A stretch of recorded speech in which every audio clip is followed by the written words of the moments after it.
Hi, my name is Linus Paulo Inigo Ocampo. My oral book for this quarter is entitled Itsy Bitsy Christmas. Author Max Lucado. Illustrated by Bruno Merz. Main characters Itsy and Bitsy.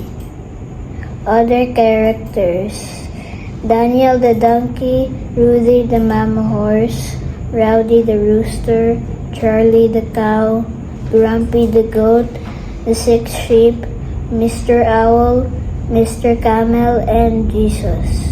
Settings: Bethlehem, stable, Main Street, hotel and city market, city gate, camel corral, manger. Once upon a time in Bethlehem, there were 2 little mice named Itsy and Bitsy. They heard that a king was coming to town, so they got really excited and wanted to find him. But when they told their friends, the other animals said they were too small and not important enough for the king to care about them. Even though the mice felt sad and discouraged, they didn't give up looking for the king.